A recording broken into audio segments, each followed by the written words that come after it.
So, ito, ilagay na natin itong watercress. Ayan. O, ang dami. Ang dami. Ako kasi, hello po, magandang araw po sa inyong lahat. Magluluto po tayo ngayon ng beans. Or buto ng sitaw, guys. Ayan. So, hugasan lang po natin ito. Magpainit muna tayo ng tubig. Ayan. Kailangan nating mahugasan to kasi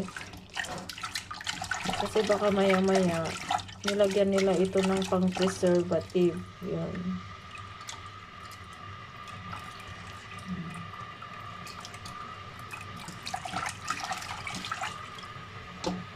So, tanggalin natin yung tubig.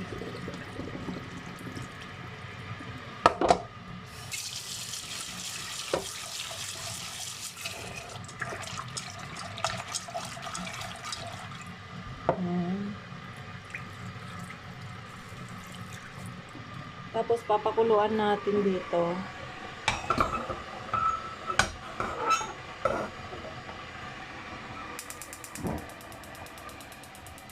So lagyan na lang natin ng mainit na tubig.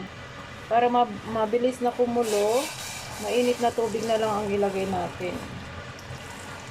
So ayan. So papakulan natin dito ito hanggang sa maluto siya. Takpan lang po natin. Ayan. So, tingnan na natin. I-check na natin. So, ayan. Medyo paluto na. Ayoko kasi yung sobrang lutong-luto. Ayan. So, ito. Lalagyan natin or sasahugan natin ng baboy. At ito yung baboy na ilalagay natin or yung karne ng baboy, guys, na tira ko kahapon. At syempre, ang watercress. So, ito, ibinababad ko ng asin. Yan, para matanggal po yung mga chemical. Kung nilagyan man nila ng chemical para sa nitong vegetable na to, so at least matatanggal. So, ngayon pwede na natin ilagay nito para po lumambot.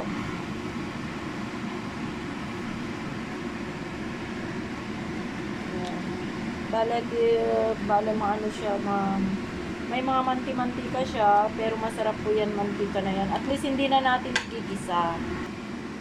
So ayan, ilagay na natin dito. So ilalagay natin sa ating pinapakuluan na sitaw. Ayan. So, at least hindi na natin siya igigisa. O, diba? At yung mantika niya, pwede na nating ilagay.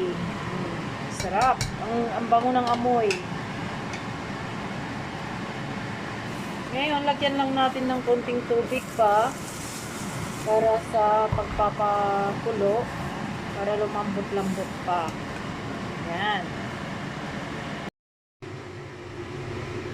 So, ito lalagyan natin ng wood ear at saka watercress. Itong sitaw natin na niluluto natin. Ayan, niluluto po. Ayan. So,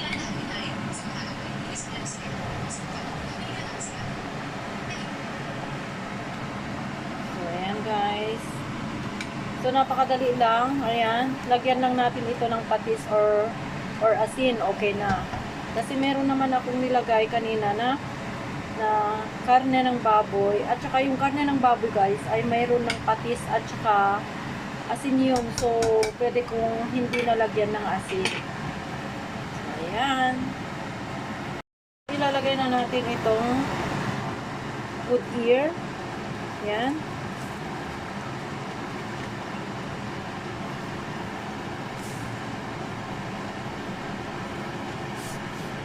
Para maluto na. Oh. Diba? Napakasarap. Yummy. But if you're not just subscribed to my channel, guys, please like and subscribe. And please don't forget to click the notification bell para po lagi kayong updated tuwing meron po akong new videos, new recipe, and new uploads. Dito lang po kay Bex Kitchen. Yan. Continue lang natin ang panunood natin guys. At malalaman ninyo kung gaano kasustansya, kung gaano kasarap itong ating niluluto ngayon. So, natural ingredients lahat itong ginamit ko. So, ito, ilagay na natin itong watercress. Ayan. O, ang dami. Ang dami. Ako kasi ay vegetarian, guys. So, syempre, pag vegetarian, maraming gulay talaga.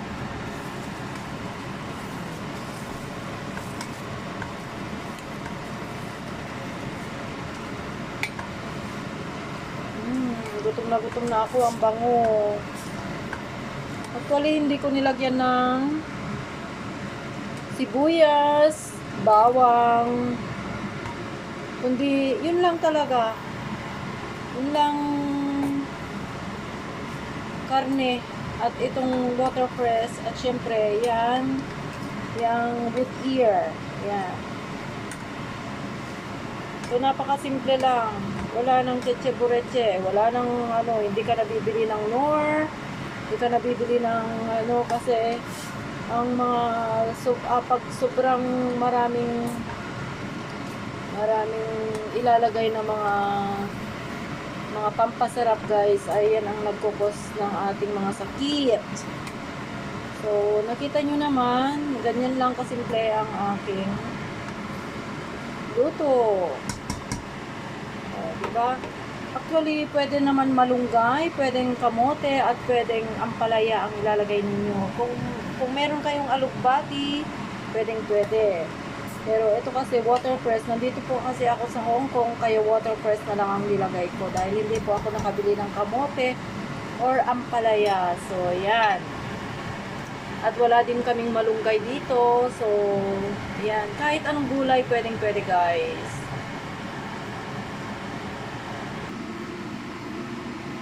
So, ayan na guys. Napakasarap itong ating ulam ngayon. So, ito na. Siyempre, dahil vegetarian ako, kukunin ko talaga ang pinakamaraming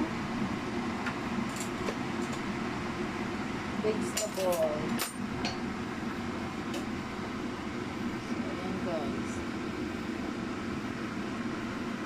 Sarap. Ang sarap. Ngayon yung karne niya kanina, oh.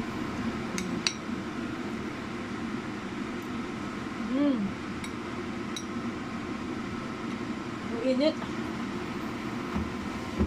So, thanks for watching, guys. Bye-bye.